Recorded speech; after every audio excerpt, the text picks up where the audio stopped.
Alhamdulillah wassalatu wassalamu ala Rasulillah wa ala alihi wa sahbihi wa man walah. Assalamu alaikum wa rahmatullahi wa barakatuh.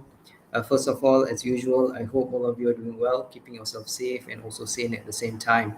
And inshallah, this will be the last live lecture which I shall deliver, since this is the final week of semester 1, session 2021-2022.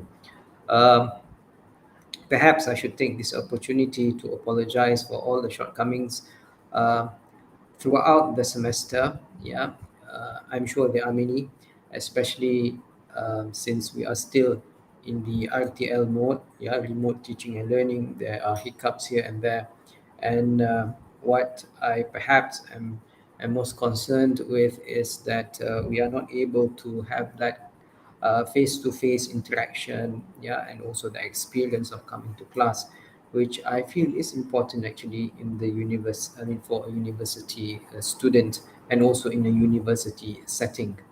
Um, Nonetheless, we acknowledge that the pandemic has forced us to adopt, yeah, new practices, or what they call the new normal, and as such we had to go online, even though the course is not designed, yeah, to be delivered on such or using such a method.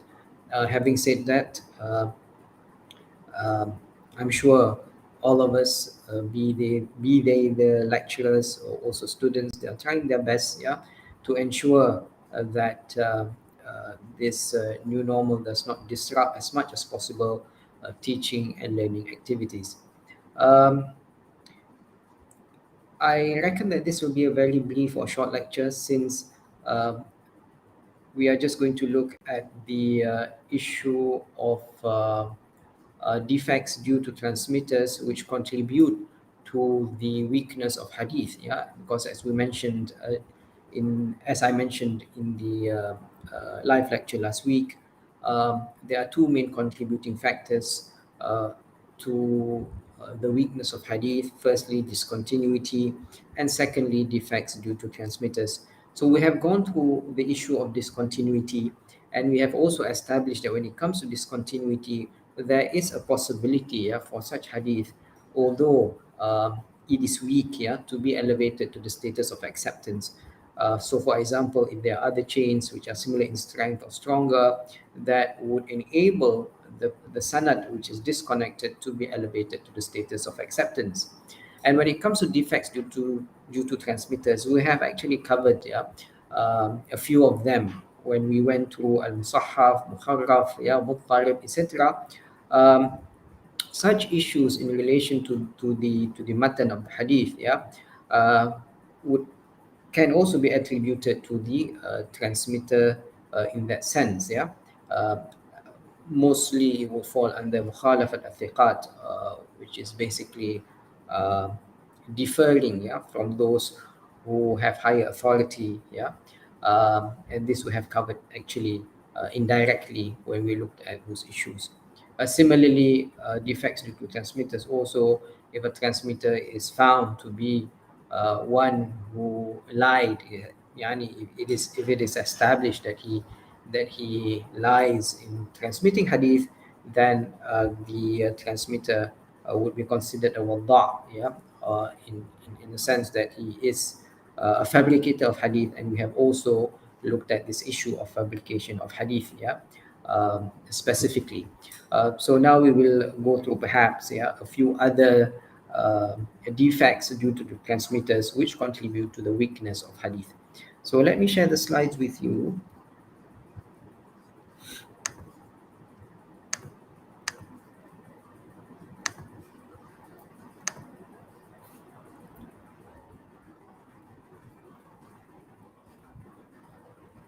So just to recap about rejected hadith, yeah, as I mentioned just now, a hadith which is da'if is basically that which does not conform to the conditions of acceptance, and this non-conformity is either due to discontinuity of the sanad, whereby there are transmitters who are omitted or dropped, yeah, from the sanad, either intentionally or unintentionally, and also another factor would be defects due to transmitters. meaning that there are issues with the transmitter's reliability or retentive memory or accurateness. Yeah, so we will look at this particular subtopic. Yeah.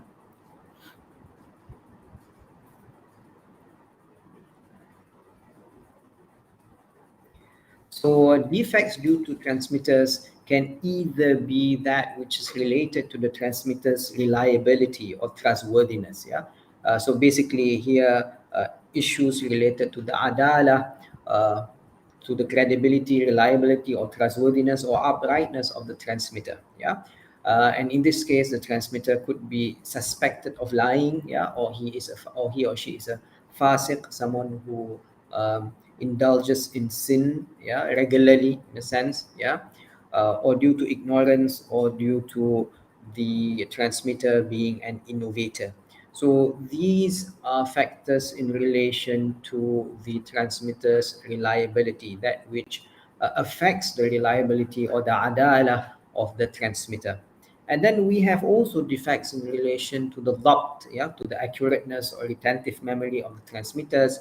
And this would include, yeah, the transmitters making mistakes, for example, or being negligent, yeah, when transmitting hadith, or being delusional, or experiencing defective memory, meaning that perhaps his memory was okay, yeah, but then due to perhaps old age or other reasons, then his memory deteriorated, for example, yeah, and also contradiction, mukhalafat.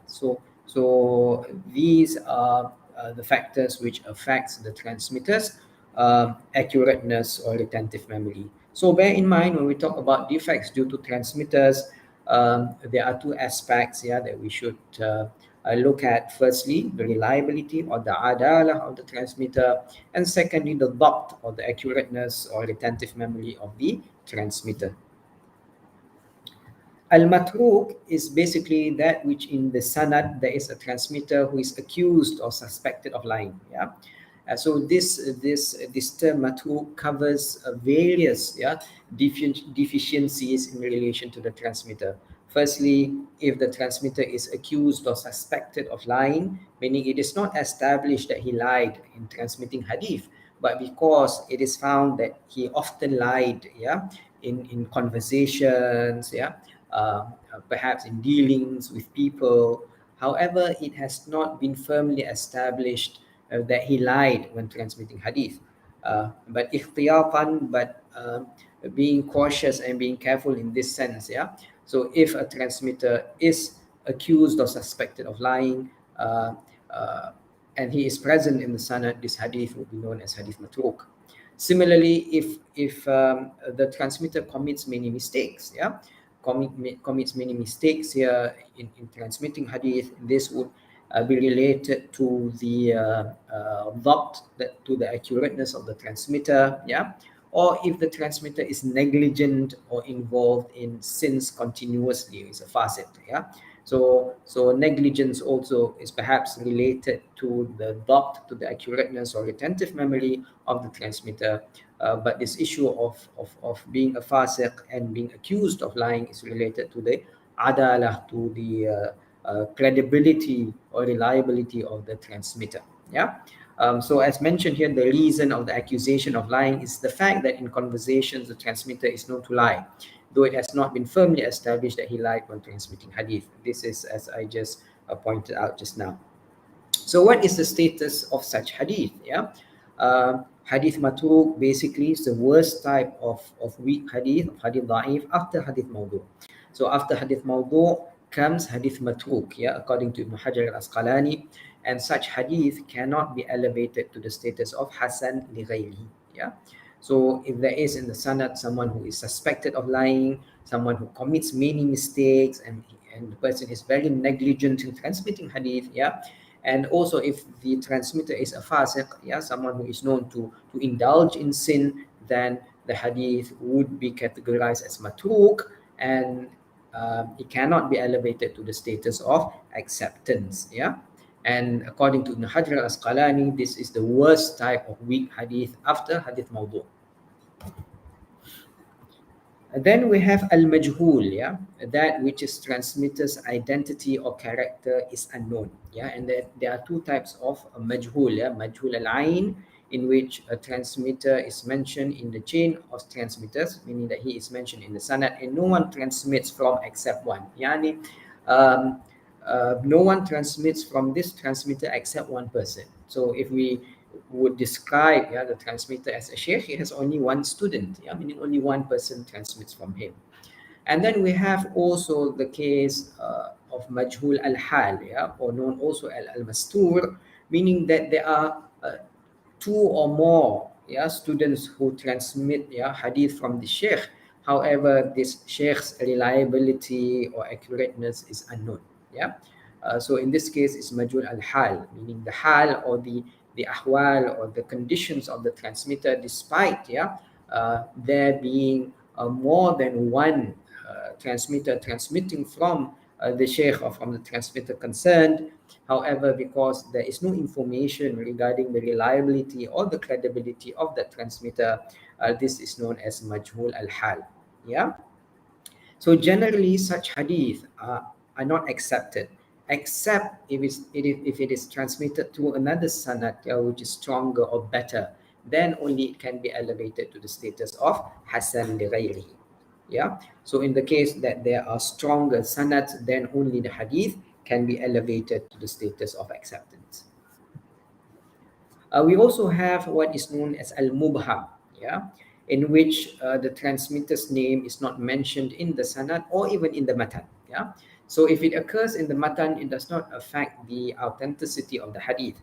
However, if it occurs in the sanad, the hadith is not accepted. Yeah. Why? Because we do not know who this person is. Yeah. So for example, in the sanad, if it is said, haddathani rajul, yani a man related to me, or a man transmitted to me, or a man said something to me. Yeah. So due to the inability of identifying who this rajul actually is, that is a form of defect, yeah, in the sanad, yeah. And as such, when this occurs in the sanad, it is not accepted. It's something which is not acceptable unless the hadith is transmitted to another chain, yeah. Then only it is elevated to the status of acceptance, yeah, a stronger or better chain, which perhaps mentions, yeah, who this person is. Then only the hadith can be elevated to the status of acceptance. uh, as I mentioned also just now, when it comes to mubham in the matan, it does not affect the authenticity of the hadith. So, for example, if it's stated in the matan that a man asked the Prophet sallallahu alaihi wasallam, or if a believer, asked the Prophet sallallahu alaihi wasallam, yeah, uh, in which we are not able to identify who is this man, or who is this believer who asked, yeah, that question to the Prophet sallallahu alaihi wasallam, this does not affect the authenticity of the hadith. However, if it occurs in the sanad, yeah, it is an issue, and the hadith is not accepted unless there is, yeah, another sanad which is better or stronger. Then only perhaps the hadith can be elevated to the status of acceptance. We also have what is known as al-munkar, that which is transmitted by a weak transmitter in contradiction with that which is transmitted by the reliable, upright, or trustworthy. So in the case of al-munkar, the transmitter is weak, yeah, he is daif, yeah, and his transmission contradicts, yeah, that of those who are reliable, upright, and trustworthy.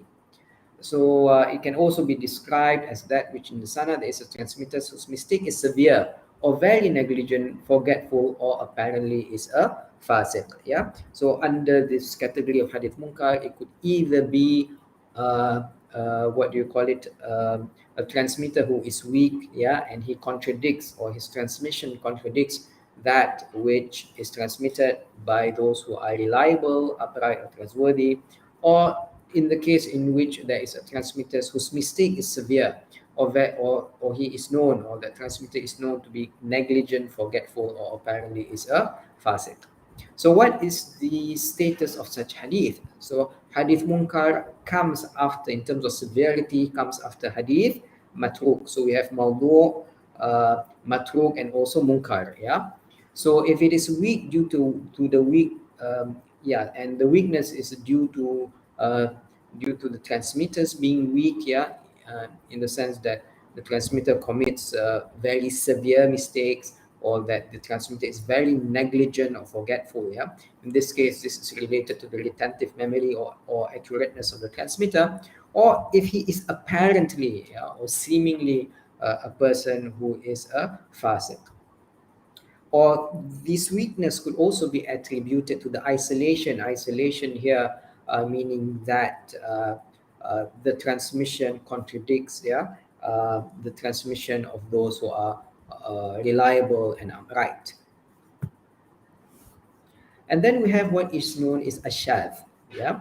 Ashadh is basically that which is transmitted by a trustworthy transmitter but contradicts a transmitter who is more trustworthy or group of trustworthy transmitters. So in this case, the difference between munkar and shadh is that in the case of shadh, this contradiction arises from a transmitter who is trustworthy. However, his transmission contradicts that of those who are considered to be more trustworthy and also more in number, a group of trustworthy transmitters. And this contradiction can occur either in the sanad or in the matan. So we have, for example, here Hamad ibn Zayd transmits from Amr ibn Dinar, Awsajah from a man.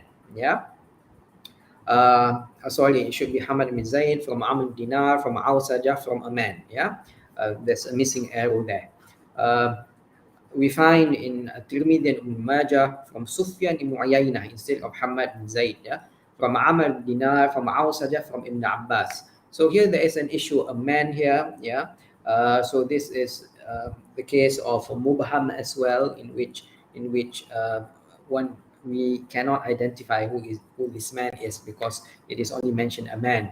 But when we look at other sanads of the same hadith, we find that it is Ibn Abbas radiallahu anhu, who is this man, who is mentioned man here. Awsajah from Ibn Abbas radiallahu anhu. So the issue here is that the transmission of Hamad bin Zayd basically contradicts the transmission of Tirmidhi and Ibn Majah, who transmits from Sufyan ibn Uyaynah, in which it is identified that the person who transmitted from the Prophet ﷺ is Abdullah ibn Abbas radiallahu anhu. So this is also a form of contradiction, because in the sanad in which Hamad bin Zayd transmits from Amr ibn Dinar, it mentions a man. However, in other sanads of the same hadith, it is mentioned it is from Ibn Abbas radiallahu anhu. We have also another example, and this occurs in the matan of the hadith, in which Abu Dawud and Tirmidhi reports from Abdul Wahid bin Ziyad from Al-Amash, from Abu Salih, from Abu Hurairah radiallahu anhu, that the Prophet ﷺ said, when one of you offer 2 units before a Fajr prayer, he should lie down on his right. However, Al-Bayhaqi has noted that in the transmission of Abdul Wahid, he actually differs from the transmissions, or the majority of transmissions, which relate the Prophet ﷺ's action rather than command or encouragement to perform this, rather than the command or perhaps encouragement to lie down after performing 2 units before Fajr prayer. So Al-Bayhaqi notes that most other transmissions would relate the action of the Prophet ﷺ rather than the Prophet ﷺ's speech. So in this case, there is this clear contradiction, in which the transmission of Abdul Wahid bin Ziyad mentions the saying of the Prophet ﷺ. However, other transmissions mention the doing or action of the Prophet ﷺ. The status for hadith shadh, generally it is weak and also rejected and cannot be elevated to the status of acceptance. We have also the issue of innovator or mubtadi', in which if a transmitter is accused of certain innovation, so then what actually happens to the hadith? So if a person introduces innovated belief or practice in religion, And normally this innovation or this bid'ah would refer to bid'ah in theology or bid'ah in creed or belief, yeah, such as that by the Rafida, Mu'tazila, Khawarij, Murji'ah, Qadariyah, etc. So that is which is related to Aqidah, which is related to theology. So what is the status of such hadith? Yeah. So if the transmitter is involved in bid'ah which leads to disbelief, such as rejecting one of the pillars of Islam, then his transmission is outrightly rejected and cannot be elevated to the status of acceptance. Yeah. So if it is a bid'ah mukaffirah, a bid'ah which basically leads to disbelief, then a transmitter who commits such, if he is present in the sanad and hadith, would not be accepted, it would be rejected. However, if the transmitter is involved, yeah, in bid'ah which does not lead to disbelief, yeah, and there are various scenarios. So if the person concerned here who is involved in the bid'ah does not invite people to the bid'ah, meaning he commits it, but he does not encourage people also to do it, or he does not, openly call people to that practice, then uh, if he invites people, yeah, to that bid'ah, meaning he encourages people to perform that innovation, etc., as he does, then according to most scholars, his hadith would be rejected. Yeah. However, if he does not invite people to the bid'ah, yani he does not encourage or call people to practice what he practices, and it seems that what he practices is considered a bid'ah, uh, there are two prerequisites which have been set by scholars before accepting, yeah, his hadith. Yeah, firstly, the hadith is not related to that bid'ah, and secondly, he must fulfill, yeah, the criteria of being a just and reliable and possess good retentive memory, or as an accurate person, meaning in terms of adala, he has no issue in terms of his uprightness or reliability, and no issues with his dabt, accurateness. So these are the two prerequisites set before his hadith can be accepted. Um, Now we move on to the issue of poor retentive memory. So this is clearly related to dabt, yeah, related to the accurateness or the retentive memory of the transmitter. So there might be cases in which the transmitter has inherent poor memory. Yeah, يعني he cannot distinguish between right and wrong statements, and he suffered from poor memory since birth and remains so throughout his life. Meaning inherent poor memory, mean he's born with such poor memory, yeah, and uh, because perhaps he might recall something to be right, and there are perhaps some instances which he cannot recall, yeah, um, uh, accurately what he actually transmitted or said. In this case, the hadith can be elevated to the status of acceptance if it is transmitted through other chains which are better. So if there are other sanats, yeah, which are better or stronger, then it can elevate such hadith in which there is a transmitter who has inherent poor memory, then it can be elevated to the status of acceptance. There can also be circumstantial poor memory. Yeah, and I think I also mentioned this just now in the beginning. This might be due to old age. Yeah, for example, that which is experienced by Alfa ibn Sa'ib. Yeah, or losing eyesight as Abdul Razak ibn Hammam. Yeah, or documentations burned, such as Abdullah al-Lahiyah, or loss of documentation. So if due to old age, perhaps, yeah, that the person's memory deteriorates, yeah, or if the transmitter depends on records or documents, then something happens to such documents, such as the document being lost, yeah, or if the person loses his eyesight and he cannot refer to the documents, yeah, that he has, or the records of hadith that he has, yeah, or due to the loss of documentations. In such cases, yeah, the transmitters would be, or uh, the term used perhaps would be mukhtalit, yeah, which connotes derangement or imbalance of the mind, yeah. and this ikhtilat basically occurs due to a reason, as we due to certain reasons as we mentioned just now. Yeah. So what is the status of such hadith in which the transmitter experiences circumstantial poor memory, or due to certain circumstances it has a negative impact on his or her accurateness. So transmissions prior to the occurrence of poor memory could be accepted. So if we can determine, that he actually transmitted the hadith, before ikhtilaf, or before him being a mukhtalit, then his and provided that he is upright, and also someone who is known to be accurate prior to that, then there is no issue with his hadith. Transmissions after suffering from poor memory are considered weak, but could be elevated to the status of acceptance if it is transmitted through other chains which are stronger. So if there are other sanads, in which is established that he transmitted the hadith after a circumstantial poor memory, but if there are other hadith which are stronger or better, then the hadith can be elevated to the status of acceptance. If it is impossible to determine whether the transmission occurred prior to the transmitter experiencing the circumstantial problem with his accurateness or poor memory, it could be elevated to the status of acceptance if it is transmitted through other sanads which are stronger.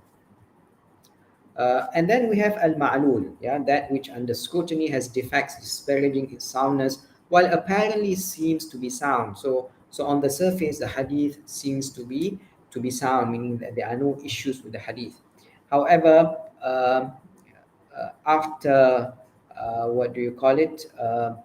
After scrutiny and analysis, it is found that there are certain hidden defects which disparages its acceptability, and it could occur in the sanad or in the matan. So we have, for example, this hadith recorded by Tirmidhi and Abu Dawud from Qutaybah bin Sa'id, from Abdul Salam bin Harb al-Mula'i, from Al-A'mash, from Anas bin Malik, in which it is reported that if the Prophet sallallahu alaihi wasallam wanted to fulfill his natural need, he would not lift his garment until he was near the earth.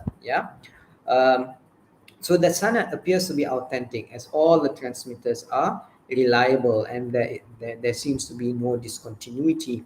However, it is found that Al-Amash actually did not hear from Anas ibn Malik, but had only seen him while he was praying behind the station of Ibrahim. And this is similar to Mursal al-Khafi, in which Al-Amash claims to have received or the hadith or heard the hadith from Anas bin Malik, when in fact Al-Amash did not do so.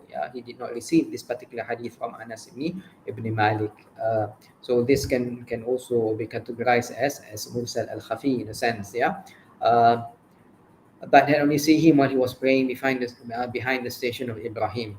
So other hadith which can also be categorized under ma'lul is issues or defects in relation to the matan of the hadith. For example, muttari or sahaf, maqlub. So these can also, these are also examples of ilal in the matan of the hadith. But we have mentioned here the ilal in the sanad. So that's about it, and I will stop here, and we will perhaps discuss this further in our virtual session on Thursday afternoon, inshallah ta'ala. أقول قولي هذا وأستغفر الله العظيم لي ولكم والسلام عليكم ورحمة الله وبركاته. Take care, everyone. Thank you.